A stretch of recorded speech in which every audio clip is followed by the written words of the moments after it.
Para combater a Covid-19, a orientação é não esperar. Quanto mais cedo começar o tratamento, maiores as chances de recuperação. Fique atento. Ao perceber sintomas da Covid-19, procure uma unidade de saúde.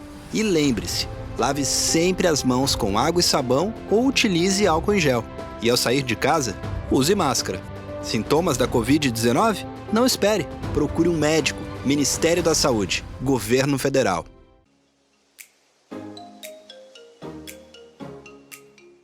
Os tempos são desafiadores para todos nós, mas o que é essencial não pode parar. Por isso, pelas estradas e ruas, cruzando céus e rios, estamos presentes para levar suas entregas. Nas mais de 6.000 agências do país, nossos produtos e serviços aguardam por você. Nos centros de tratamento, cartas e encomendas são triadas e depois distribuídas pelos nossos carteiros todos os dias para chegarem até você. No meio digital, fortalecemos o e-commerce com soluções completas para o seu negócio. Somos mais de 90.000 profissionais preparados para estar ao seu lado, não importa a distância. Somos os Correios. Há 357 anos, trabalhamos para aproximar o que é essencial para você.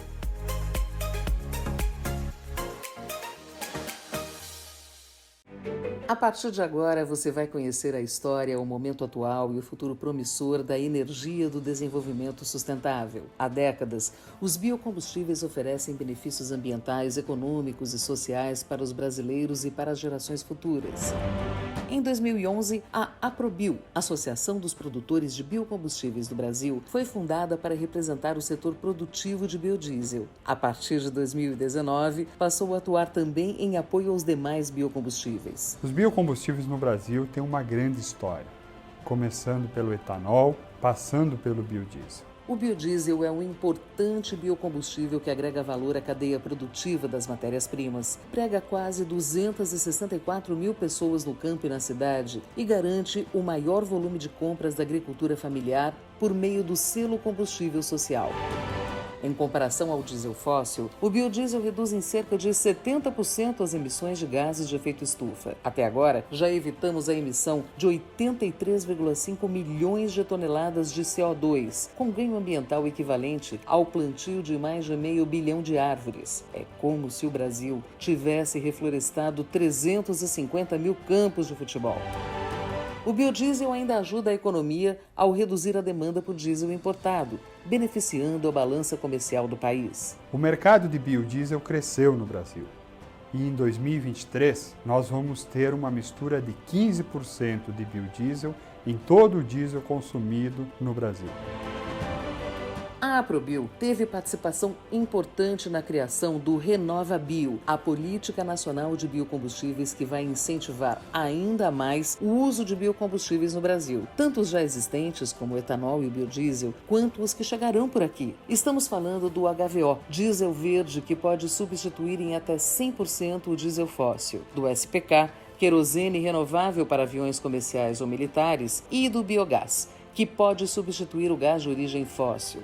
O Brasil possui um enorme potencial para continuar produzindo os atuais biocombustíveis e essa nova geração de biocombustíveis que estão chegando. A Aprobio também acredita que o Brasil pode liderar uma nova organização internacional, a OPEB, Organização dos Países Produtores e Exportadores de Biocombustíveis. Continuamos entre os 3 maiores produtores de biodiesel do planeta e podemos ir mais longe. Comprometida com a garantia da qualidade do produto fornecido pelas suas associadas, a Aprobio instituiu o Selo Aprobio de Qualidade, o biodiesel Super-A. A certificação supera os requisitos definidos pela ANP e dá mais segurança na sua utilização. Aprobio, incentivando a energia do desenvolvimento sustentável.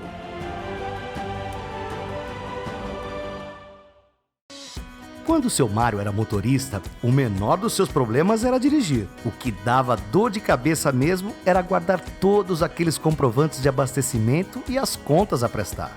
O tempo passou e agora seu Mário cuida de sua própria equipe. E não quer as mesmas dores de cabeça, é claro. Por isso ele escolheu o Alelo Frota. Com a solução, seu Mário centraliza todos os veículos da sua frota em uma plataforma só. Eles ficam organizados por dados, motoristas e até vencimento da sua documentação. Sem contar a parte mais prática, cada motorista tem seu próprio cartão para gastos de combustível, manutenção dos carros e até para pagar estacionamento. E ele também não precisa se preocupar com gastos excessivos, já que visualiza o consumo de combustível e até controla os postos em que seus motoristas devem abastecer. E nós indicamos o melhor preço, tudo pela mesma plataforma. Tem mais, ninguém fica na mão. A Alelo Frota oferece assistência 24 horas. Além de facilitar a manutenção dos automóveis, nós localizamos e negociamos o melhor serviço. Com o app Minha Frota, é possível fazer a consulta de saldo, liberação de transações negadas, bloqueio e desbloqueio dos cartões e muito mais. E como tem sua própria bomba de combustível, seu Mário também conta com o app Meu Abastecimento, que controla o abastecimento interno da frota. Assim fica fácil para o seu Mário e seus motoristas. Gostou? Acesse nosso site e conheça essa e outras soluções. Alelo, inteligência que conecta pessoas e negócios. Muito bem, estamos de volta e agradecemos a audiência de todos que nos acompanham pela plataforma YouTube. Agradecemos mais uma vez às instituições apoiadoras. Senhoras e senhores, dando continuidade à programação, vamos ao início da sessão de número 2. A sessão 2 é Melhores Práticas em Sustentabilidade. Para mediar este debate, convidamos o senhor Edmar Prado Lopes Neto, CEO da Movida. Como palestrantes, convidamos o senhor Erasmo Carlos Batistella, presidente da BS Bios Energia Renovável, o professor Dr. Paulo Afonso de André, pesquisador do Laboratório de Poluição Atmosférica Experimental do Departamento de Patologia da Faculdade de Medicina da USP, o senhor Marlon Arraes Jardim Leal, coordenador-geral de etanol da Diretoria de Biocombustíveis do Ministério de Minas e Energia, e o senhor Maurílio Albanese Novaes Júnior, gerente de desenvolvimento tecnológico da Embraer. Lembramos que após a palestra, abriremos espaço de 15 minutos para o debate. Passamos a palavra então ao mediador da mesa, o senhor Edmar Prado Lopes Neto. Bom trabalho a todos. Boa tarde, muito obrigado. Mais uma vez, obrigado pelo convite. É um evento super relevante e a gente tem uma pauta bastante rica, com pessoas muito experientes e com boas histórias para nos contar hoje. Tá? Então, a gente combinou um pouquinho antes. Eu vou pedir para o Marlon, para ele começar, porque ele vai dar uma visão geral a partir do governo. Tá? Só apresentando o Marlon é um funcionário de longa carreira na área pública, acho que é mais do que de governo, já é uma pessoa de Estado, né, Marlon? E trabalha no Ministério das Minas e Energia e é o coordenador geral de etanol dentro da Diretoria de Biocombustível.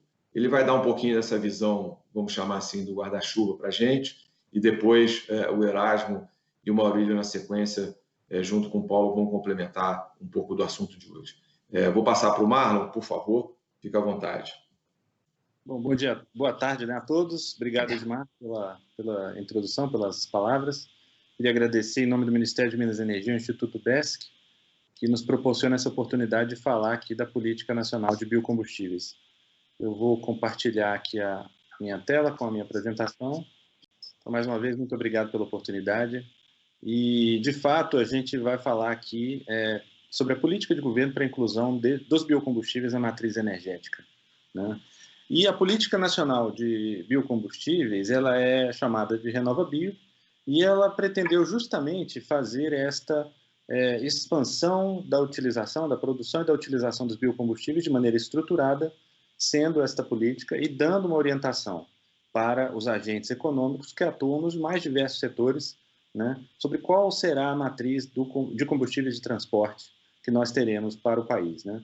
Durante muito tempo, nós, vivendo esse contexto de transição energética, ficou pendente esta posição e esta definição de qual seria o papel dos biocombustíveis na matriz energética, né? Os setores, a sociedade sempre cobrou isso, E em 2017 a gente fez, né, iniciou o processo de construção da política do RenovaBio, que está inserido precisamente nesse contexto, como eu disse, de transição energética. Nós temos um contexto de mudanças climáticas, políticas ambientais, o surgimento de novas fontes de energia, a necessidade de colocação de novos biocombustíveis no mercado, um cenário de incerteza nos preços do petróleo, disponibilidade do petróleo em função de ameaças eventuais de natureza geopolítica, né?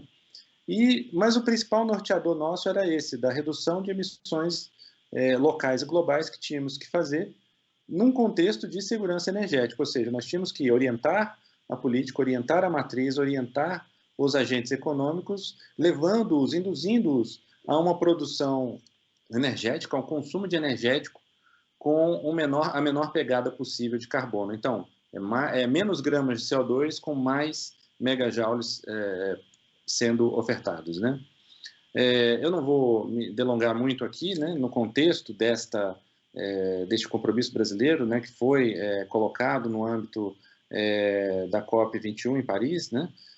Mas ele realmente é o pano de fundo para a gente fazer esta intervenção, esta política dentro da matriz de combustíveis de transporte, para justamente fazer com que o país possa, da maneira melhor, da maneira mais racional possível, utilizando de maneira mais racional os nossos energéticos, né? A gente possa também reduzir a contribuição nacional de emissões, né? Falando um pouco da matriz energética brasileira, como o ministro disse num outro evento essa semana, o RenovaBio, que é essa política de expansão da produção e uso de biocombustíveis, ela já está integrada nos elementos e nos instrumentos de planejamento energético que temos no país. Tanto o PDE, que é o Plano Decenal de Energia, quanto o PNE já incorporam os parâmetros do RenovaBio, os desdobramentos da política, né, e partem do princípio de que esta política terá que ser alcançada nos próximos 10 anos. Né? A RenovaBio, como eu disse, é a Política Nacional de Biocombustíveis, instituída em lei, né, desde 2017, e ela prevê justamente isso, que nós tenhamos uma previsibilidade da pegada de carbono, da intensidade de carbono da nossa matriz de combustíveis. Né? Então, o país hoje, que tem uma oferta de energia renovável, uma oferta interna de energia renovável da casa de 47%, nós vamos expandir isso. Parece pouco neste slide, né, que coloca para 2029 uma participação de 48%, mas manter esta participação de energias renováveis é muito desafiador, uma vez que o país crescerá, obviamente, nessa década, e a demanda por energéticos crescerá. Então, essa descarbonização, como eu disse, da matriz energética brasileira passa também pelo consumo de combustíveis do setor de transporte, combustíveis mais verdes. Né? Então, o Brasil ele caminha no sentido de ampliar o consumo de renováveis no setor de transporte. Com o RenovaBio, quando a gente lançou o RenovaBio no primeiro ciclo de metas, esta participação ela estava saindo dos 19% na participação energética, né? De 23% em 2018 para 29% no final do primeiro decênio, do primeiro ciclo, né, do RenovaBio, e os números para o terceiro ciclo, que foram aprovados na reunião do CNPE deste ano, a gente vai apresentar também nessa nossa intervenção. Né? Então, o RenovaBio materializa isso, como eu disse, o grande potencial e a vantagem competitiva que o Brasil tem, ou seja, assumir esse papel estratégico, levando em consideração a racionalidade da vocação brasileira pelo uso de biocombustíveis, né?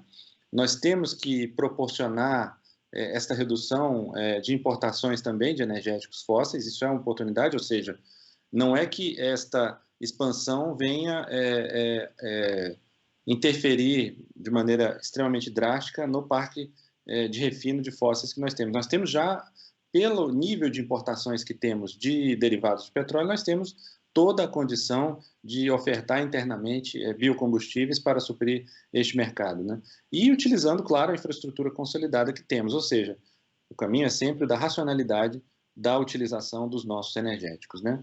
Então, como eu disse, a RenovaBio é a política nacional, utiliza instrumentos de mercado para viabilizar essa transição energética, induz a eficiência energética e ambiental da produção via meritocracia, né, via um instrumento absolutamente meritocrático, que é o CBio, né, fazer com que essa expansão se dê da maneira mais assim, economicamente racional também, né? Então, quais são os eixos estratégicos? As metas de descarbonização são definidas pelo Conselho Nacional de Política Energética, a certificação da produção de biocombustíveis, ou seja, os agentes produtores de biocombustíveis se certificam, fazendo uma mensuração oficial auditada da sua pegada de carbono, e os créditos de descarbonização são a materialização desta certificação, ou seja, ao se vender o biocombustível, se tem a possibilidade de ofertar papéis, que são os créditos de descarbonização, que são o instrumento que serão, digamos assim, aquilo que irá comprovar o atingimento das metas de descarbonização por parte dos agentes da distribuição, né? Como é que a gente fez para estabelecer essas metas? Nós criamos modelos matemáticos, nós temos um processo de consulta pública, um processo em que a sociedade contribui, em que isso, todos os instrumentos e todas as premissas, né, que são colocadas nesses modelos matemáticos dão esse embasamento técnico e proporcionam que outras pessoas, a sociedade, outros agentes possam contribuir com melhores equações, com melhores premissas, né, nesse processo, e ao final a gente tem condição de ofertar ao Conselho Nacional de Política Energética, né, via o Comitê RenovaBio, né, a gente tem condições de ofertar a melhor meta para o programa, né. Então, o CNPE ouve o Comitê RenovaBio, estabelece essas metas, o presidente aprova, né, a resolução do CNPE, e aí fica fixada essa meta que vai assegurar essa menor intensidade de carbono, ou seja, a menor pegada de carbono na matriz de combustíveis, né? O último ciclo, então, estabeleceu essa curva, né, onde nós vamos ter materializadas em CBIOs aí, cada CBIO, lembrando, é 1 tonelada de carbono evitado, nós vamos ter estas metas que deverão ser perseguidas dentro desse intervalo, dentro dessa banda, né? Assim como nós temos a meta de inflação, né, estabelecidas como política monetária, nós temos também uma meta de redução da intensidade de carbono da nossa matriz energética dentro de uma banda. Então, a gente quer conferir justamente essa previsibilidade aos agentes de mercado. Neste ano, em função da pandemia, em função do início do programa, nós tivemos aí um pequeno delay desse programa, né, no que diz respeito ao atingimento de níveis de CBIOs comercializados, o que representa níveis de redução da intensidade de carbono. Então, nós temos aí, por conta do retorno da atividade econômica mais gradual, um delay, né, nas metas que nós tínhamos, né, fixadas no segundo ciclo, mas que de forma alguma de forma alguma comprometem o resultado final do programa, que é o atingimento daquela proporção de renováveis fóssil e bem como a intensidade de carbono desejada na nossa matriz de combustíveis, né? Esse material todo vai ficar à disposição dos senhores, vai ficar à disposição dos interessados, né, através do Instituto BESC, e eu vou passar um pouco mais rápido, dado o tempo, né, que nós temos, que está exíguo, mas todos esses são os parâmetros principais que definiram aquela curva de meta do programa RenovaBio, né? Então, aqui nós temos a curva da demanda ciclo-Otto, que é a demanda para veículos leves, né, estabelecida e considerada no âmbito do programa, né? Nós sairemos aí de um patamar de 53 milhões de metros cúbicos de gasolina C equivalente para o final do período, algo em torno de 67 milhões de metros cúbicos. A demanda do ciclo diesel sai dos atuais, do atual patamar, né, de 54 milhões de metros cúbicos para 72 milhões de metros cúbicos ao final do decênio, né? A demanda do GNV foi a premissa, né, escolhida pelo Comitê RenovaBio, uma estagnação dessa demanda, né? E ao final, a participação dos biocombustíveis na matriz de combustíveis sai dos atuais 22% em 2021 para 29%, algo em torno de 30%, participação energética, tá? Dos biocombustíveis na matriz de combustíveis. E, inversamente, né, os fósseis caem exatamente aquilo que o biocombustível aumenta, né? Então, sai dos atuais 78% para 70%. Isso não anula por completo a nossa dependência externa na matriz de combustíveis, nós sairemos de um patamar de 4,5% de importação das nossas necessidades de combustíveis para algo em torno de 2%, entre 1% e 2% ao final do decênio. E em termos de impacto no preço dos combustíveis, só para os senhores terem uma ideia, esse foi o exercício que nós fizemos quando da oferta da consulta pública, né, para a definição das metas, uma hipótese que hoje se materializa, né? O CBIO hoje está sendo comercializado na casa de $10, né, ou seja, algo em torno de 56, 57, 60 reais, né? E o impacto deste ônus, digamos assim, deste custo para o segmento de distribuição, seria algo em torno de 800 a 900 milhões de reais, né, que seria o custo com o dispêndio dos CBIOs, né, necessários ao cumprimento da meta, mas isso, como custo alocado no mercado de gasolina C, imaginando que eventualmente as distribuidoras vão jogar este custo na gasolina C, isso implica um aumento na ordem de 4 centavos no preço da gasolina para fazer cumprir esta meta, né? Então, nós temos um programa que tem um grande potencial para induzir essa produção de biocombustível, essa produção a mais, ao longo do tempo, né? A gente espera que, nesse primeiro ano que a gente começa a funcionar o RenovaBio, esse programa entre em regime rapidamente e que a gente possa, dessa forma, transmitindo essa confiabilidade das metas, a gente possa induzir realmente uma maior produção de biocombustível, maior produção e uso, né? Porque justamente os biocombustíveis representam essa alternativa para uma redução de importações de fósseis, né?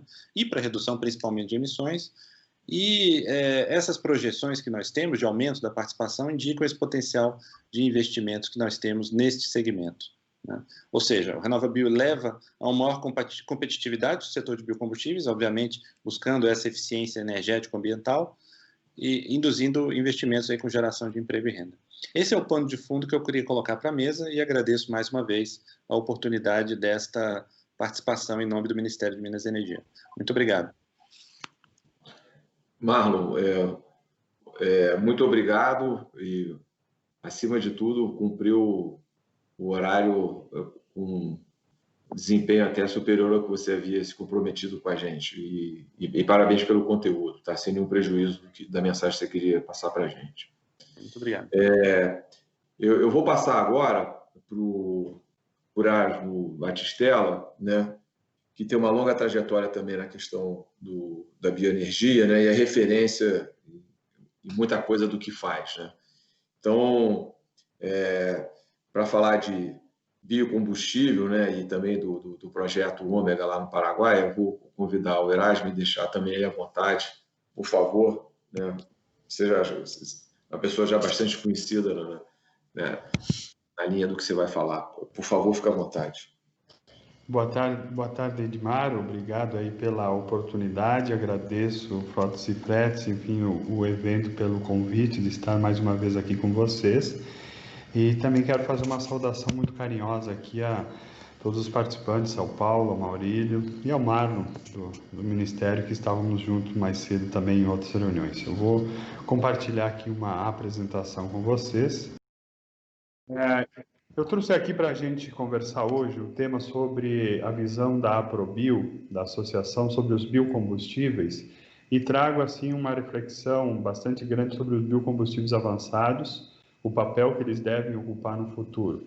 Eu acredito que o Edmar foi muito assertivo na mudança aqui da hora da apresentação, porque o Marlon fez uma apresentação brilhante e da qual nós concordamos muito e ressaltamos a importância do RenovaBio, que, como diz o ministro, é um programa de Estado, não é um programa de governo. Então, nós vamos provavelmente ter muitos complementos aqui. Olhando um pouco a visão do marco regulatório de biocombustíveis no Brasil, eu queria iniciar falando dos biocombustíveis no geral. Primeiro, falar aqui um pouquinho sobre o que eu chamo de primeira onda dos biocombustíveis. Nós temos no Brasil o biodiesel e o etanol, que são os biocombustíveis não só no Brasil, no mundo, como os chamados de primeira onda, né? Então, só para atualizar o público que já conhece, mas trazer os números atuais, né? O Brasil é referência hoje em biodiesel, o segundo maior produtor e maior consumidor, e também de etanol, o segundo maior produtor e consumidor. No caso do biodiesel, nós temos hoje 47 usinas produzindo em todas as regiões do país, e nós temos muitos benefícios que a gente trouxe para a economia como 47 usinas com selo e 51 no total, desculpa. Como a redução de gases de efeito estufa, como já mencionado no cálculo que o Marlon apresentou agora há pouco, a geração de emprego, a geração de PIB, que nós estimamos que desde o início do programa já ultrapassou os 170 bilhões. E o etanol, obviamente, não sou especialista em etanol, mas é um grande patrimônio que o Brasil construiu, baseado na cana-de-açúcar no primeiro momento, e agora já estando aí, não só na cana-de-açúcar, mas também com a chegada do etanol de milho. E a segunda onda de biocombustíveis são justamente os biocombustíveis avançados, né? Que nós vamos e estamos no Brasil começando esse trabalho, né? O Brasil já fez o dever de casa, que fez a especificação, no caso do querosene de avião, né? Do Green Jet, do SPK, o nome que queira dar, provavelmente o Maurílio vai nos trazer muitas informações sobre esse mercado. E agora o Brasil, então, está fazendo o seu dever de casa, liderados pela agência, pela ANP, criando a especificação, tivemos audiência pública há alguns dias, criando a especificação do diesel verde, ou do HVO, como é conhecido internacionalmente esse novo biocombustível.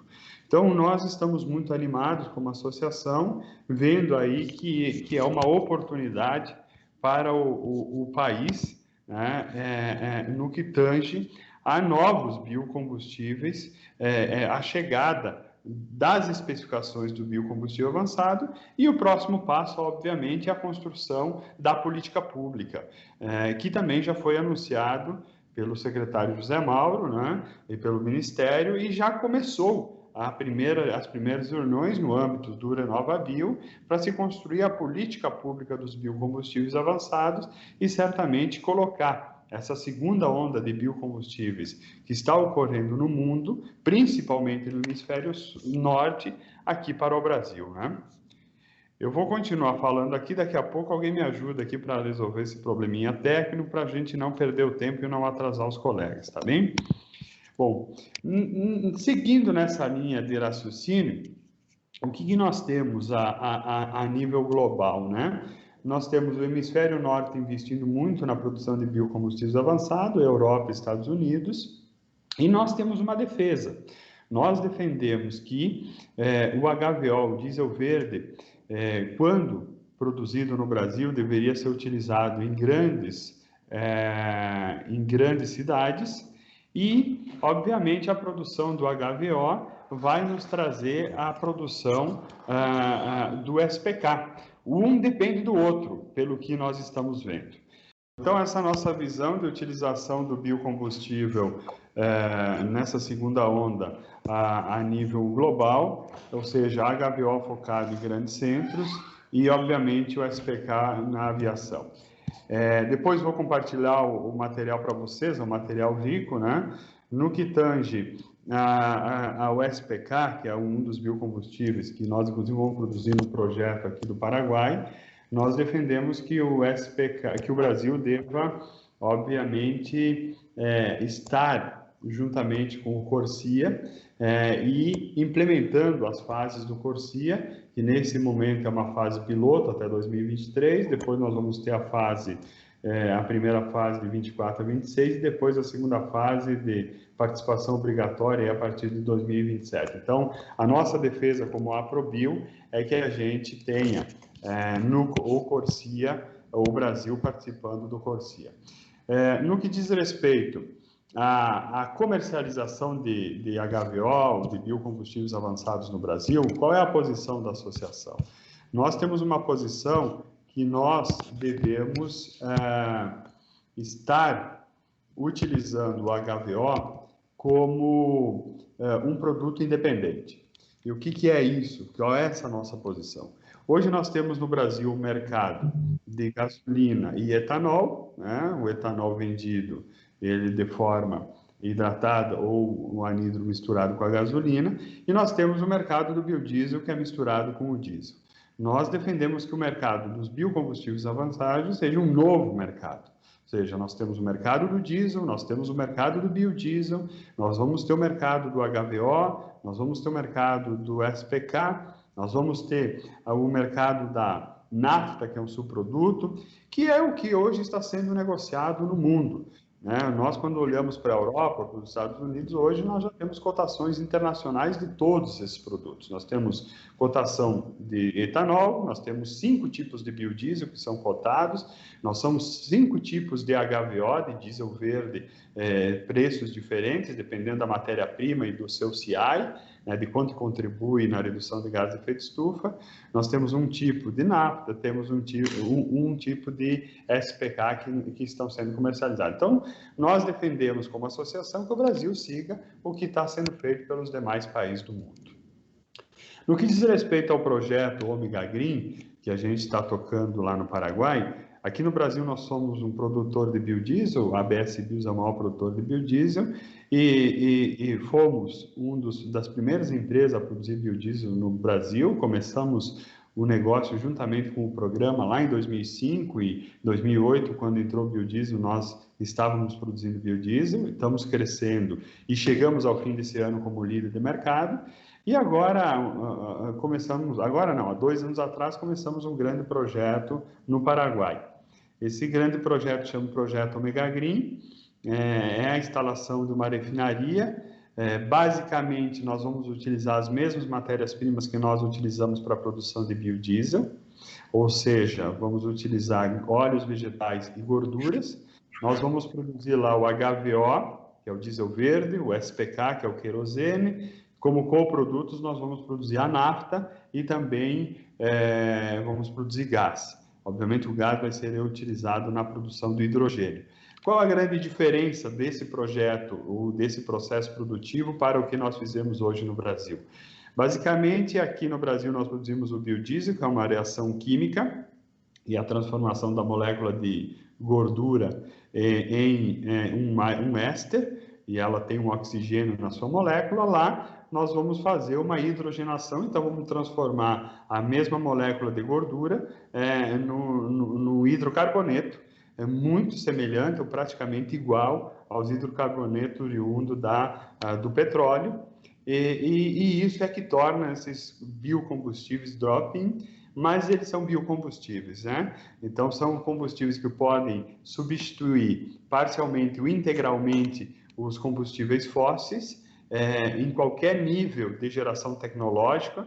Eu sempre digo que podemos usar um HVO num caminhão 1970 ou num caminhão que vai ser lançado, que vai ser comprado agora na concessionária 0 km na Europa, já com motor Euro 6. Então, essa flexibilidade dos biocombustíveis avançados e essa versatilidade tem chamado muita atenção. O projeto é um projeto grande, nós vamos processar 20 mil baris por dia.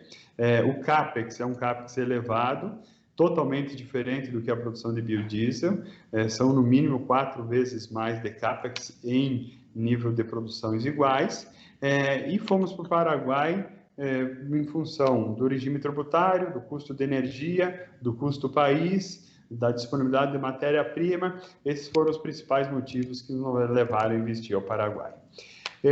Eu teria mais material aqui para compartilhar, mas eu queria dar os meus encerramentos aqui, dizendo que aqui no Brasil nós defendemos que se cria, além desse novo marco regulatório para os biocombustíveis avançados, que a gente crie também aqui a figura do produtor do biocombustível avançado.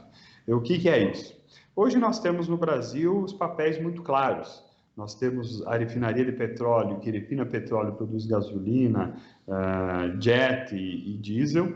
Nós temos o produtor de etanol, que produz o etanol. Nós temos o produtor de biodiesel, que produz biodiesel. E nós defendemos que a gente tenha o produtor de biocombustíveis avançados, que os biocombustíveis avançados sejam produzidos em unidades independentes, para que a gente tenha o melhor nível tecnológico e a melhor racionalidade logística. Com isso, nós vamos reduzir custo e nós vamos poder aproveitar ao máximo os biocombustíveis avançados. Por quê? Porque sempre que nós formos produzir um biocombustível avançado, nós não vamos as tecnologias que hoje estão disponíveis e mais utilizadas, elas acabam produzindo, podemos produzir só HVO, mas vamos produzir nafta como subproduto. E quando nós produzirmos SPK, nós vamos ter, por questões técnicas, produzir um pouco de diesel verde e também mais nafta.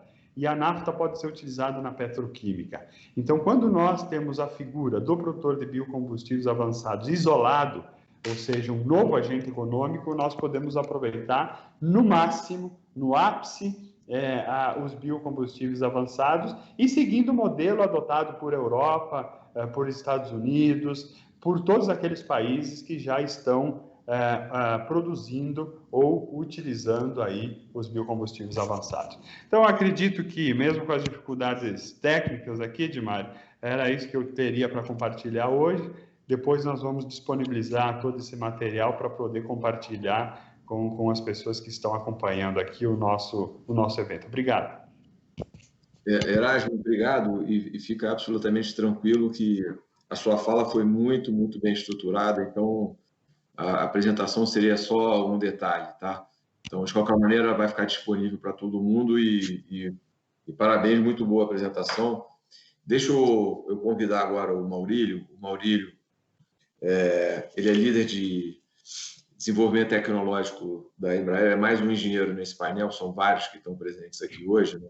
Eu, inclusive, e ele vem falar um pouquinho de um assunto que o Erasmo já tangenciou, que é a questão do querosene de aviação e como é que isso conversa com o que a Embraer vem fazendo. Então, Maurílio, por favor, fica à vontade. Muito obrigado, Edmar. Vocês me escutam bem? Sim. Legal.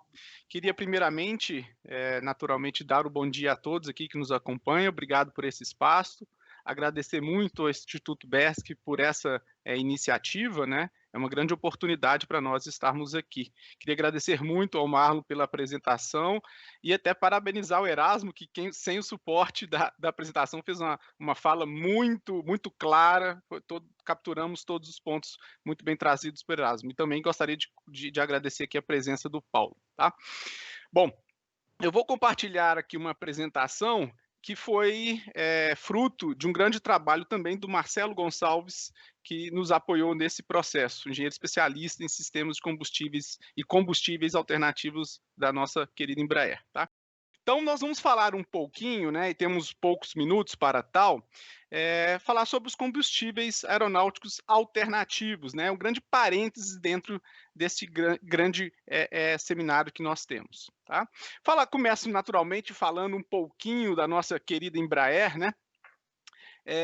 Lá em 1946, só para termos uma noção de como um plano estratégico causa efeitos muito duradouros, né? Lá atrás, em 46, foi decidido fazermos aqui um projeto estratégico de criação do CTA, que todos bem conhecem, e do ITA, né? Instituição bem focada aí na parte de aeronáutica, certo? Temos uma relação Embraer-ITA muito forte.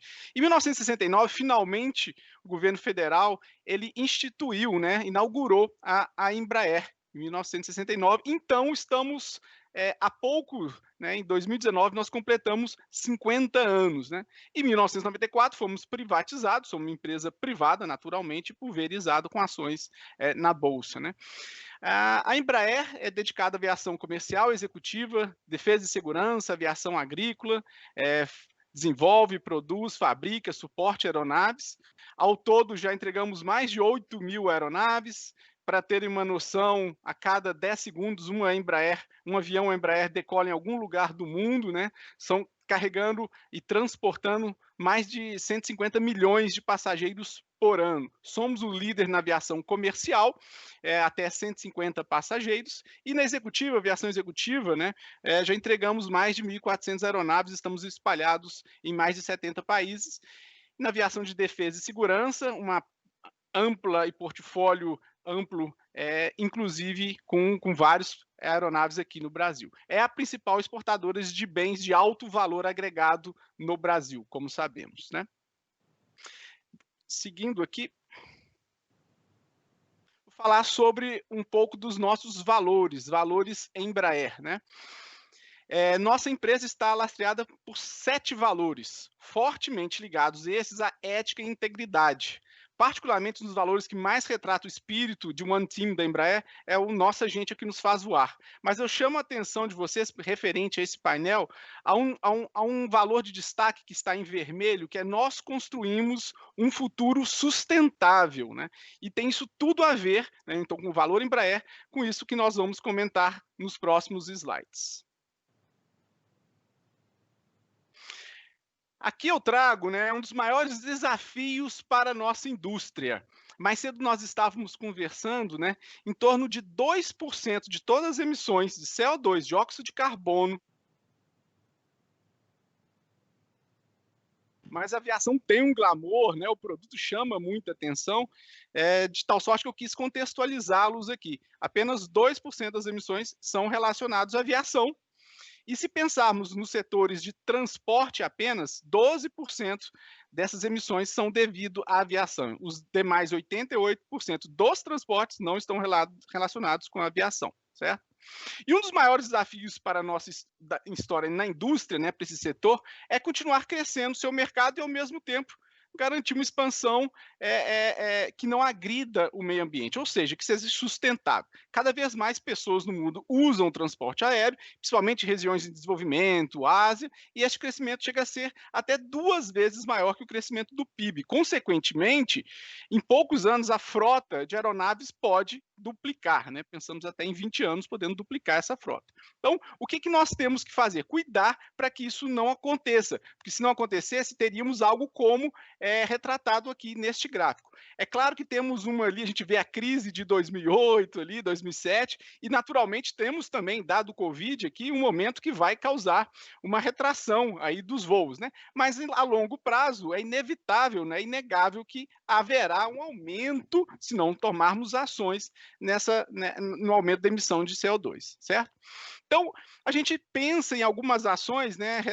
Fizemos com toda a comunidade, todo esse ecossistema aeronáutico, né? Uma progressão de desenvolvimento de tecnologias, melhorias nos aspectos operacionais e infraestrutura, e também vimos que não seria suficiente para atingirmos uma redução mais significativa, a gente estaria só diminuindo o crescimento. E aí ficou clara a necessidade de tecnologias mais radicais ou biocombustível, né? Em 2010, né, essas emissões, né, estavam bem próximas ali ao que estava até um pouquinho inferior a 2005, como nós já comentamos. Mesmo com a visão bem conservadora, que consiste nesse tipo de evolução do setor, com altos e baixos ciclos, não há como negar essa evolução, que tipicamente está na ordem, em média, de 4% a 5% de crescimento nas últimas décadas. Assim, a IATA, congregando todos os stakeholders envolvidos, todos os atores, né, relacionados à aviação, operadores, fabricantes de aeronaves, gestores de aeroporto, gestão do tráfego aéreo, definiu uma meta de redução de 50% nessa pegada de carbono no transporte aéreo.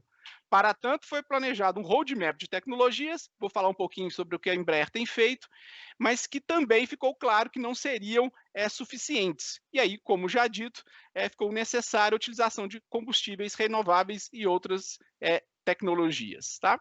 Seguindo aqui, falando um pouco mais das tecnologias e como a Embraer e a indústria evoluiu, né? Nós, pensando em evitar esse crescimento constante da emissão, intrínseco ao negócio da indústria, as principais atores da cadeia aeronáutica apresentaram um plano de redução das emissões de CO2 já mencionado, né? Incluindo a desenvolvimento de uso de combustíveis de aviação sustentáveis, melhorias operacionais, eficiência da infraestrutura, esse segundo ponto, medidas econômicas globais ao mercado, como podemos citar. Em termos de operações, né, utilizações de materiais mais leves, até pelos operadores, pelas airlines, né, com trolleys mais leve, utilização de cockpit paperless, sem trazer os manuais, reduzindo os pesos, né, usando os tablets em vez de usarmos papéis, né?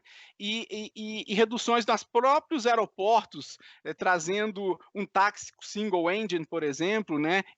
Evitando emissão de CO2 e também rotas cada vez mais otimizadas. Então veja que é um cenário maior, não se restringe a combustíveis alternativos. Tem na operação, tem na infraestrutura também, né, ligado ao Air Traffic Management, ao controle do tráfego aéreo, conhecido como ATM, a evolução desse gerenciamento do tráfego que permite uma tomada de decisão melhor pelas companhias aéreas, incluindo se ligar o motor imediatamente antes da decolagem, evitar se fazer loitering, né, espera para fazer o pouso. Então, isso tudo está relacionado, né, diretamente com emissão aí de CO2. Né? Medidas econômicas globais de mercado, o exemplo é a CORSIA, que já foi mencionada pelo nosso colega Erasmo, né, do Carbon Offset and Reduction Scheme for International Aviation. O CORSIA é um programa que prevê essa redução e compensação de emissões de CO2 provenientes de voos internacionais. Né? E olha só, a partir do ano de 2027, as emissões internacionais de operadores brasileiros, então nós assinamos, né, acima dos níveis observados na média do biênio 2019-2020, abre-se um parênteses aqui, né? Estamos checando se 2020 vai ser levado em consideração, porque é um ano totalmente atípico, esse ano que nós estamos vivendo, né? Há uma conversa sobre considerar apenas o ano de 2019. Então, tudo que for acima do ano de referência, 2019, deverão ser compensadas com a aquisição de créditos de carbono, né? Isso é o Global Market Based Measurements, né? E tecnologias, esse item tem um impacto direto nos fabricantes de aeronaves, empresas aéreas, operadores em geral, no tocante às próprias aeronaves. Né? Utilização de materiais mais leves, ganhos de eficiência aerodinâmica, eficiência propulsiva, tudo isso está ligado a essa tecnologia. E, além disso, o que tange a este momento, e como ficou claro naquele gráfico, também o uso de combustíveis aeronáuticos sustentáveis. Então, esse assunto é de extrema relevância para todos aqui. Né? Trazendo um exemplo da Embraer, né, nós temos a família E2. Né? Grande parte dos senhores já voaram em 170, 175, 190, 195, né, aeronaves de transporte, E1, né? E estamos na segunda geração, que alguns já devem ter voado também, né, eventualmente. Tá? O uso, e a gente vê aqui claramente, né, que o uso de combustíveis sustentáveis é fundamental. Tá? Porque aqui, quando nós vemos o ganho que nós temos de eficiência propulsiva, de eficiência aerodinâmica, de redução, dados comandos de controle mais eficientes, né, nós chegamos à redução que não chegaríamos àquela meta que nós nos comprometemos. Né? E lembrando, né, mais uma vez, né, que quando nós desenvolvemos uma aeronave, que tem um ciclo ali de 7, 8 anos de desenvolvimento, ao entregá-la para o mercado, ela permanece por mais 30 anos no mercado. Né? Então, ainda ela precisará de combustíveis líquidos e esse precisa ser de baixo carbono e sustentável. Então, reforça a necessidade de combustíveis alternativos sustentáveis. Aqui eu trago alguns casos de sucesso da Embraer, né? O EPA e o CIP são processos de produção de combustíveis de fontes sustentáveis. A Embraer participou e apoiou no processo de certificação de ambos os projetos. Né? O EPA, né, que em inglês seria o Hydroprocessed Esters and Fatty Acids, já mencionados até pelo meu amigo Erasmo, é uma tecnologia do Aviation Fuels Subcommittee. A Embraer e a GE juntos, então a cooperação é algo que eu chamo muito a atenção como sendo necessária nesse ambiente tecnológico, né, e desenvolvimento de combustíveis sustentáveis, né, realizaram um teste para a avaliação do EPA utilizando Camelina Oil. Tá? E todos esses testes eles foram feitos utilizando uma aeronave Embraer, o Embraer 170, o E-Jet. O CIP é um projeto que eu até gosto mais, porque ele é um projeto totalmente brasileiro. A aeronave, a produção do combustível aeronáutico sustentável e a própria companhia aérea, né, a Azul, que está aqui, né, são todos brasileiros. O projeto começou com 3 anos antes do voo, certo? E o voo de demonstração ocorreu na conferência Rio 20, e o CIP foi, de fato, certificado. Né? É uma realidade, realizamos voos, né, 2 voos, inclusive, Campinas-Rio, ida e volta, de duração de 2 horas. Então, são realidades brasileiras que corroboram com essa necessidade de busca por combustíveis sustentáveis. Né?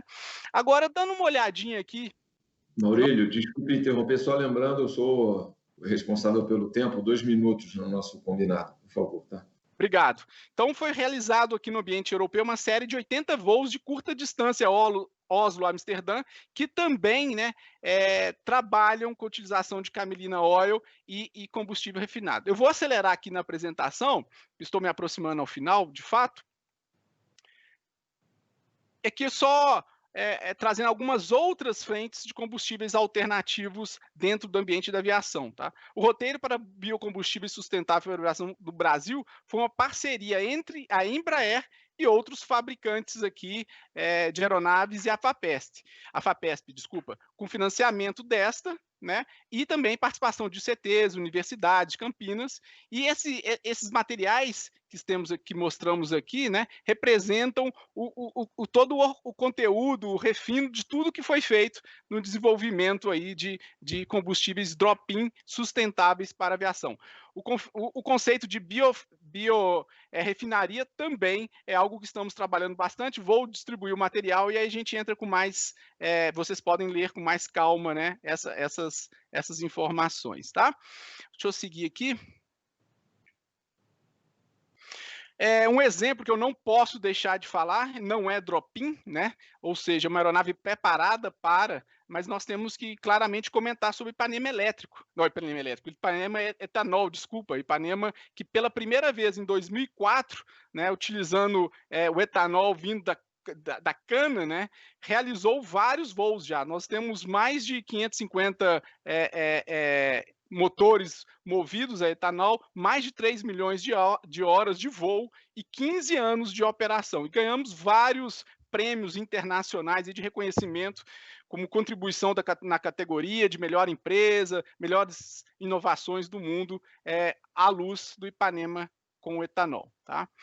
Bom, outro aspecto aqui que transcende o combustível sustentável, mas que eu também gostaria de mencionar, meu penúltimo slide aqui, é sobre, eu até comentei, né, nós temos um demonstrador elétrico que nós também estamos buscando, né, a redução da emissão de CO2, não só através de combustível, é só para trazer essa ideia de que é mais amplo do que isso. Então, também na Embraer, estamos buscando a eletrificação, né, motores, aeronaves com propulsão elétrica. Finalmente, aqui, eu vou fechar a minha apresentação reforçando um ponto, né, que a redução de emissões, chegar lá no slide, é global e é um anseio da sociedade. A indústria da aviação, há mais de uma década, declarou seu comprometimento em reduzir, em auxiliar nessa redução, inclusive no Acordo de Paris, como mencionado. O trabalho colaborativo é essencial para o atendimento das metas, como mostramos, e a indústria da aviação, através dos fabricantes, operadores, gerenciamento do tráfego aéreo e seus colaboradores, precisam, todos esses atores, de apoio governamental e de instituições de pesquisa e universidades para desenvolvimento de tecnologias nesses sentidos, né? Além de uma cadeia de suprimento, principalmente de combustíveis alternativos sustentáveis. O fomento às pesquisas são relevantes para encontrarmos soluções amigáveis e totalmente compatíveis, drop-in. Tá? Então, eu termino aqui a minha fala. Obrigado pela oportunidade mais uma vez e a apresentação será disponibilizada a todos vocês. Muito obrigado. Maurílio, Edmar aqui, obrigado. Eu que já falei com a Embraer no passado não muito distante. É muito bom ver vocês nessa frente aí. E tem só um lembrete aqui do pessoal que vocês podem concorrer ao troféu Frotas e Fretes em 21, tá? Dá uma avaliada nisso, que eu acho que tem conteúdo suficiente. No nosso último palestrante agora desse painel é o Paulo Afonso de André, que é professor da USP, está lá na medicina, mas ele é de origem um engenheiro também formado lá pela Poli. Tá? Então, ele vai falar um pouquinho, fechando essa história do biocombustível, né? Como é que isso tudo se relaciona com saúde, né? Que é uma pauta que, né, esses últimos tempos trouxe muito para frente de todos nós, né? Ou seja, como é que o ser humano convive com tudo que está acontecendo agora, né? A pandemia nos abriu esse caminho todo aí, né?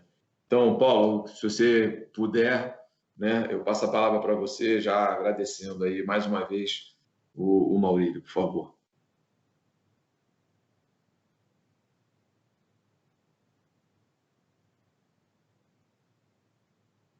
Você está no mudo, Paulo.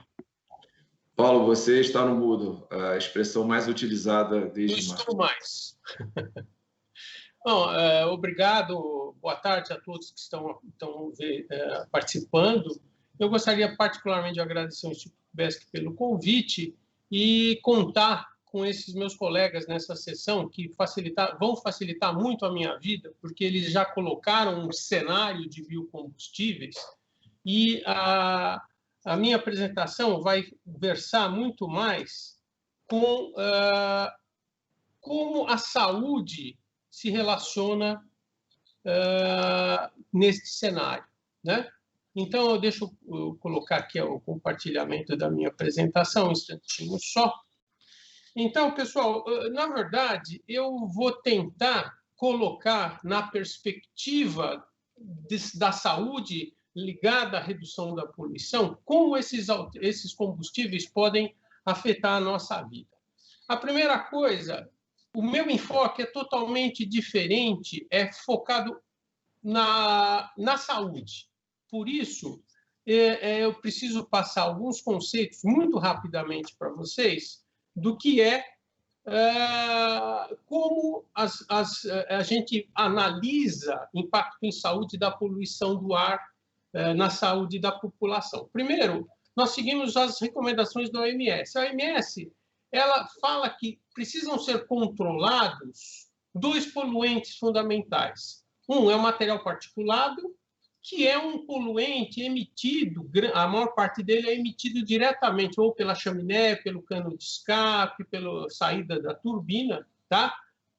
E nessa família de particulado inalável, eu tenho 2 frações. Uma é a fração fina, que é menor que que tem uma capacidade de penetrar no organismo maior, e as partículas ultrafinas. Então, ela é uma família de poluição que, apesar de controlá-los, é interessante, porque todas as fontes emitem material particulado e uma série de outros poluentes. E a estratégia da OMS é o seguinte: você vai fazer um esforço para reduzir os materiais particulados, porque, conjuntamente a isso, você vai reduzir todos os outros poluentes. Então, fica mais fácil acompanhar. E o outro poluente é o ozônio, que não é um poluente emitido pelo escapamento ou pela chaminé, mas sim ele é um produto, resulta da combinação fotoquímica na atmosfera de uma série de precursores. E ele também é uma outra família de poluente que eu preciso controlar. Se eu conseguir controlar os precursores, eu vou conseguir controlar o ozônio. E por que isso é importante? Então, aqui, eu vou, antes de olhar o aparelho do trato respiratório, isso aqui é o tamanho do que nós estamos falando. Eu tenho um fio de cabelo, eu tenho depois uma série de outras partículas que vão diminuindo, chega até você ter a partícula menores, até você chegar ao PM10. PM10, esta fração que eu estou sinalizando aqui, é aquela que tem potencial de entrar no seu trato respiratório. Enquanto essas frações maiores, nosso organismo consegue se proteger, porém, do PM10 para baixo, tudo tem potencial de entrar no organismo.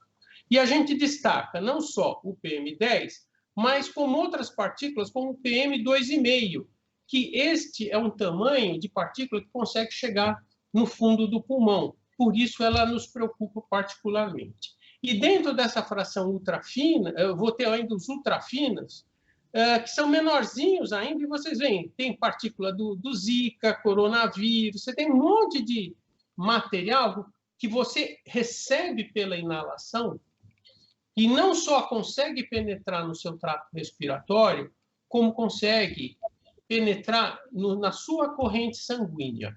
Então, isto é o que acontece com esse mix Paulo, que tem na poluição. Paulo, desculpa interromper, tem um quadro negro aqui, ele voltou. Ele tem vida própria, se você clicar em cima dele, não sei se você está vendo, mas para nós aparece. Acho que ele pediu licença para você. No lado direito alto. Se não estiver aparecendo para você, não tem muito o que fazer. Não, aqui só tem a caixinha do... Desapareceu? Desapareceu. Beleza. Então, esse circuito que você tem as partículas mais grossas que conseguem, inaláveis, que conseguem entrar no trato respiratório, são eliminadas pelo próprio sistema respiratório. E depois você vai tendo a penetração no pulmão, que vai até o alvéolo, ou seja, aqui já vai ter um dano bastante significativo na saúde. E as ultrafinas, que vão entrar no seu sistema circulatório, faz com que o potencial de impacto à saúde seja extremamente alto para essas partículas. Só para você ter uma ideia, estimativas da Organização Mundial da Saúde, em relação ao particulado mais fino que entra até no fundo do pulmão, ela estimou em 2016 7 milhões de mortes prematuras só por causa dessa concentração alta de material particulado. Se você for analisar esse valor, esse total de mortes é 3 vezes o total de mortes por AIDS, tuberculose e malária no mundo. Ou seja, ele é extremamente significativo. Então, aqui nessa foto do lado esquerdo, eu tenho a imagem de 2 pulmões, um de um fumante e um de um não fumante que vive numa região metropolitana, anda de transporte público 4 horas por dia e vive há mais de 25 anos em São Paulo. Então, você pode ver que um não fumante, no fundo, é um fumante de menor escala. Por quê? Porque isso vem e vai se acumulando, esse carvão vai se acumulando diariamente na vida da pessoa. E no desenho da direita, você tem 2 mapas do município de São Paulo. O primeiro mostra as pessoas que foram monitoradas, isso são pessoas que morreram em São Paulo, foram autopsiadas no Serviço de Verificação de Óbitos, que fica na Faculdade de Medicina, e onde nós produzimos essas fotos. E o interessante é que essas pessoas, aqui onde está vermelho, é onde tem a maior concentração dessas pessoas.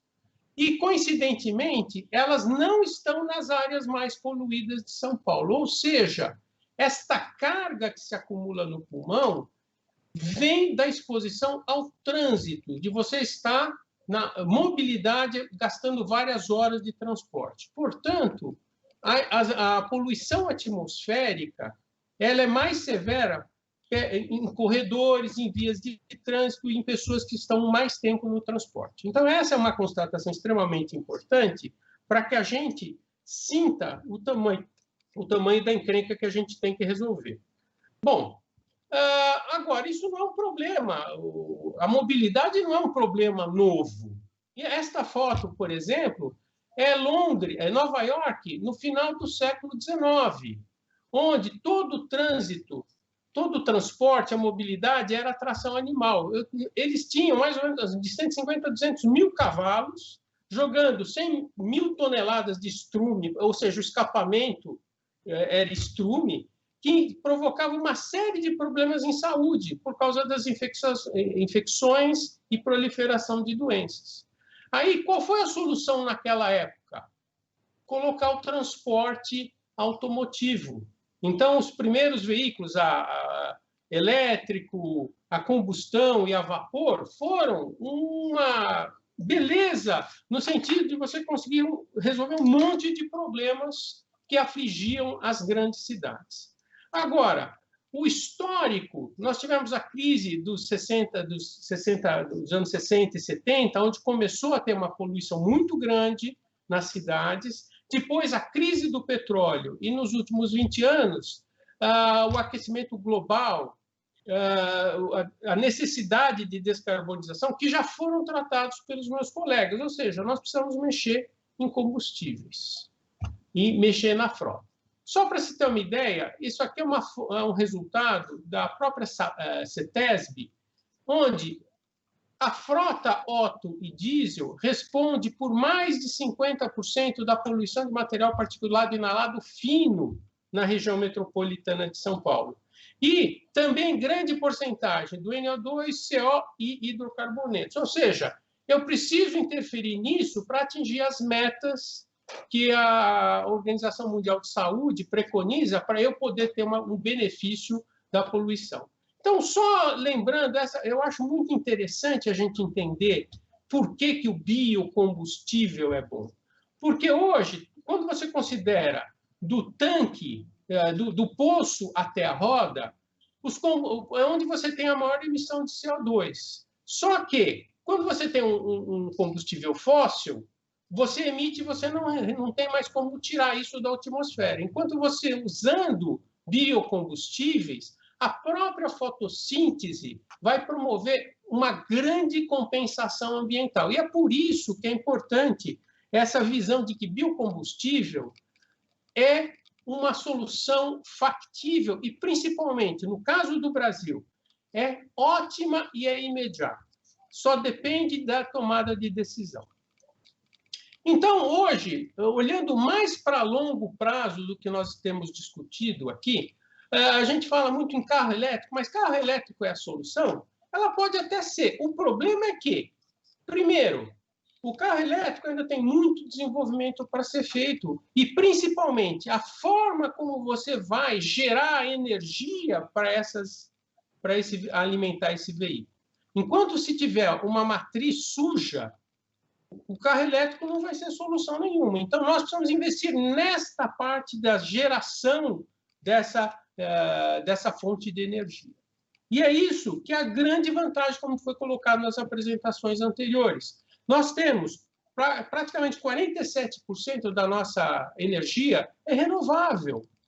Então, isso faz com que nós tenhamos uma vantagem não só competitiva, mas uma vantagem de você ter a capacidade de rapidamente promover uma alteração neste ambiente de mobilidade do nosso país. Então, nós temos uma oportunidade que grande parte dos outros países não tem. A China, 90% da matriz energética dela é combustível fóssil.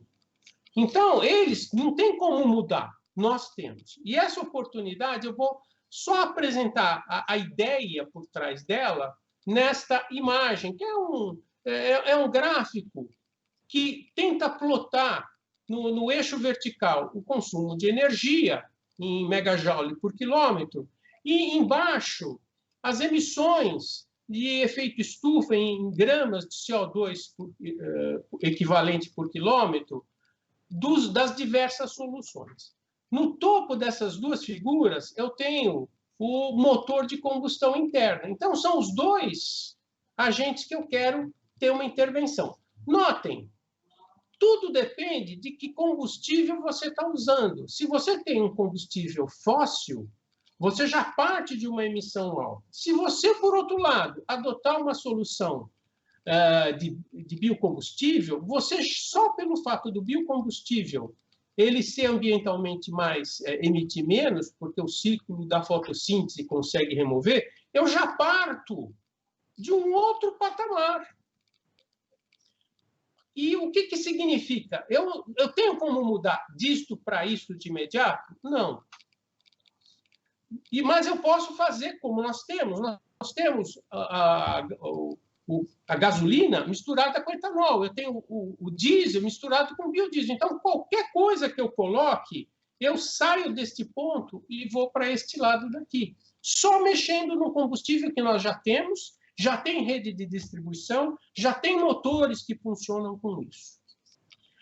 Outra coisa, se nós formos fazendo aportes tecnológicos nos veículos, partindo desde a hibridização mais leve até uma hibridização maior, eu vou tendo ganhos na eficiência energética e também na redução das emissões de gases de efeito estufa. Do nosso ponto de vista, nós, partindo de um combustível mais limpo, o meu caminho é muito mais curto e eu não preciso investir como outros países vão ter que investir, porque eles não têm a abundância de combustível fóssil que nós temos. Então, para se chegar a longo prazo... Paulo, licença, só mais um minuto e meio. Tá? Ok. São mais duas transparências. Então, esse é o caminho.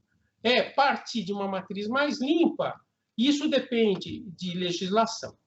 Agora, nós temos 2 exercícios que nós fizemos na Faculdade de Medicina. O primeiro foi a substituição de 50% da frota, ao invés de usar diesel, pelo GNV. O GNV, apesar de tudo, ele é mais limpo do que o diesel.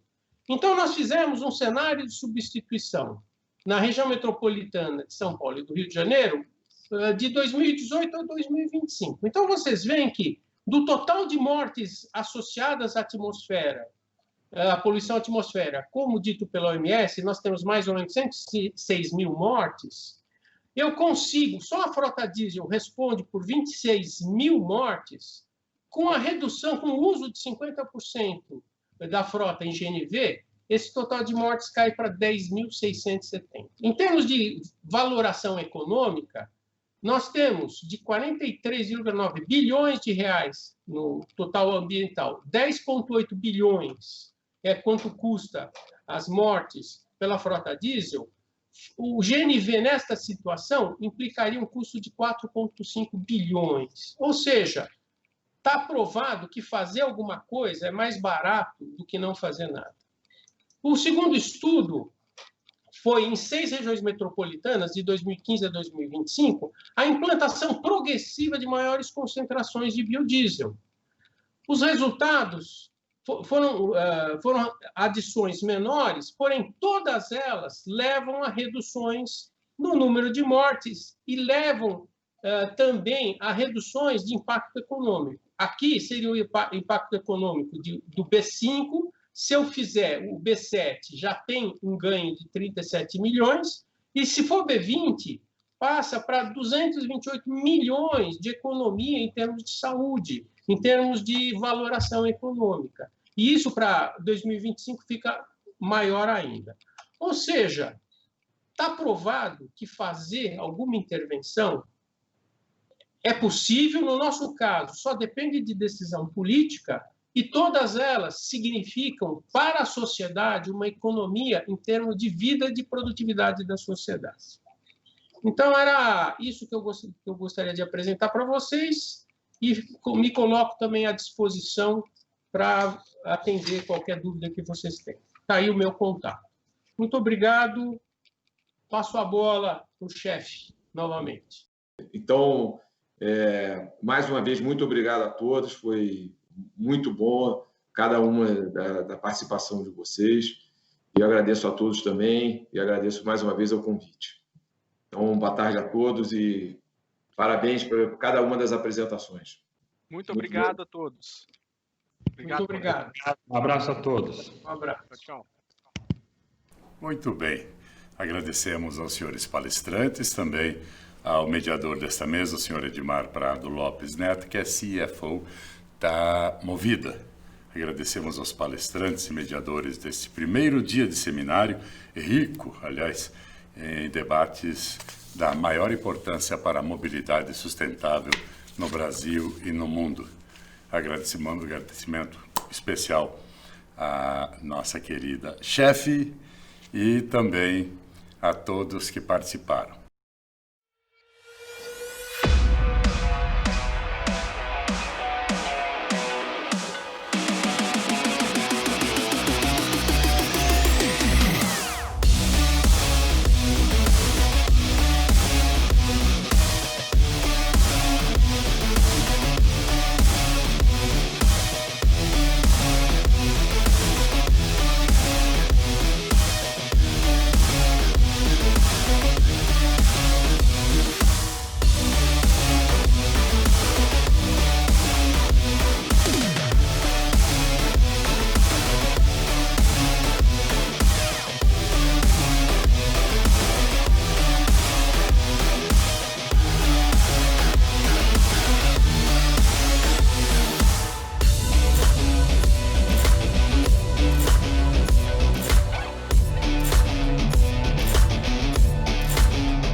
Tem uma Movida para todo tipo de negócio. Empreendedora, pode dar uma movida? Pode. Tem frota novinha e sem burocracia. Para mover minha empresa. Como faz? Que tal carros de primeira classe? Tá vendo? A vida da sua empresa é para ser movida.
Olá, prazer, sou o Veloy. A nova experiência de pagamento para pedágios, estacionamentos e shoppings. Sem pegar filas, abrir a carteira ou contar moedas. Acesse veloy.com.br ou baixe o nosso app.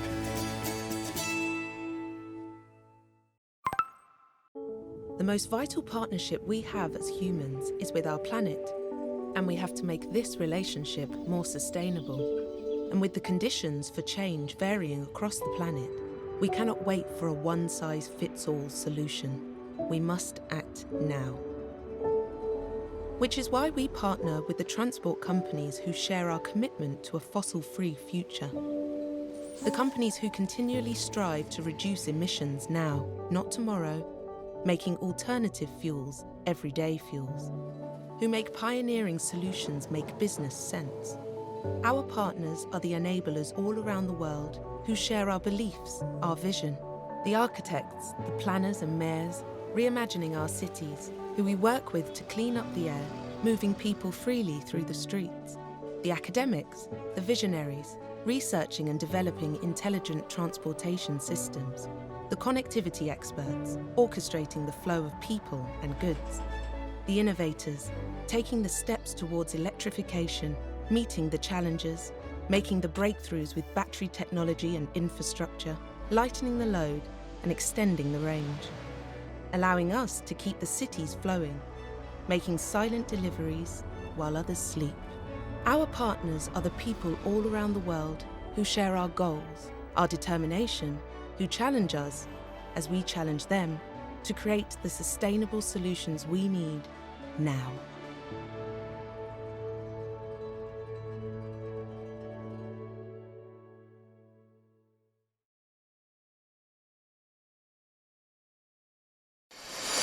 Movimento. Para a ciência, é a variação da posição de um objeto em relação a um referencial em determinado tempo. Para o homem, é a capacidade de subverter a lógica, desafiar limites, encontrar caminhos. Para nós, Movimento é tudo isso e muito mais. É alma. É o que, há 100 anos, mantém vivos os nossos valores. A vida se originou do movimento. E é o movimento que faz o mundo evoluir. Uma evolução que passa necessariamente pelos veículos automotores. E que não está apenas naquilo que os olhos veem. Por trás de cada quilômetro rodado, há toda uma estrutura, sólida e confiável, que há um século garante a tranquilidade de milhões de pessoas em suas jornadas diárias. A Iochpe-Maxion é líder global na produção de rodas automotivas e um dos principais produtores de componentes estruturais automotivos das Américas, com 31 unidades fabris que se espalham por 14 países, empregando cerca de 15 mil funcionários. Tudo isso em 2 unidades de negócios automotivos. A Maxion Structural Components, que produz longarinas, travessas e chassis montados para veículos comerciais e conjuntos estruturais para veículos leves. E a Maxion Wheels, que produz rodas de aço para veículos leves, comerciais e máquinas agrícolas, além de rodas de alumínio para veículos leves. A empresa ainda tem participação no setor ferroviário, através da Amstead Maxion e da Greenbrier Maxion. Com foco na inovação contínua, a Iochpe-Maxion se mantém fiel aos seus valores, de se pautar sempre pela ética, responsabilidade social e ambiental, empoderamento de seu pessoal, trabalho em equipe, satisfação dos clientes e estímulo à criatividade. Valores estes que garantem à empresa uma posição privilegiada, com atuação significativa no segmento automotivo no Brasil, presença marcante no mercado global, constante crescimento aliado à disciplina financeira, custos de produção extremamente competitivos e qualidade total de seus produtos e processos, certificada no Brasil e no exterior. Tudo isso só é possível porque à frente de cada resultado existem pessoas. Um time comprometido com os ideais da empresa que absorve e multiplica seus valores. Movimento. Essa é a alma do nosso negócio. É o que, há 100 anos, vem ajudando o mundo a evoluir. É o que nos garante a certeza de estarmos prontos para um novo século de tecnologia e inovação. Iochpe-Maxion. 100 anos em movimento. Com 64 anos de história, a JSL é líder de mercado e possui o maior portfólio de serviços logísticos do país. Estamos presentes no Brasil e na América Latina com atuação diversificada, escala, tecnologia e flexibilidade. Realizamos o transporte rodoviário de cargas e cuidamos da logística dedicada, com soluções integradas e flexíveis para cada cliente. Nossos serviços de logística interna abrangem a gestão da cadeia de suprimentos, materiais e produtos acabados, com soluções desenvolvidas para a necessidade de cada cliente. Também prestamos serviços de despacho aduaneiro para exportação e importação de mercadorias e armazenagem alfandegada em Porto Seco. Somos líderes em logística de produtos com temperatura controlada.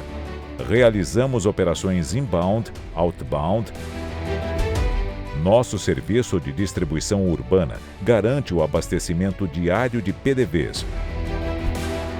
Entre as soluções em serviços dedicados, destaca-se a logística de commodities que atende o setor exportador e a indústria de base. O transporte de pessoas é outra atividade feita através do fretamento de ônibus com motorista para empresas em todo o país. O Centro Logístico Intermodal liga os estados de Minas Gerais e Rio de Janeiro à Grande São Paulo e ao Porto de Santos. A Central de Operações, uma das nossas principais frentes de inovação, permite a visibilidade em tempo real de 100% dos nossos ativos e cargas. Gente, é o nosso grande diferencial. Nosso modelo de negócios é baseado em servir o cliente, perpetuar as relações comerciais, gerando valor para os acionistas e contribuindo para o desenvolvimento da sociedade. Seguimos em constante evolução, tendo bases sólidas para um novo ciclo de crescimento sustentável. JSL. Entender para atender. Para a CBA, transformar o seu negócio significa abrir caminhos para o futuro. E o futuro é feito de alumínio. A CBA está no interior do seu veículo, levando a ele resistência, leveza, flexibilidade e economia de combustível.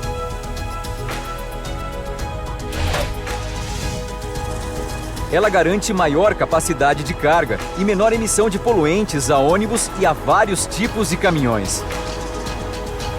Tudo isso com solidez em todo o processo. Preocupação com a sustentabilidade e inovação em cada detalhe.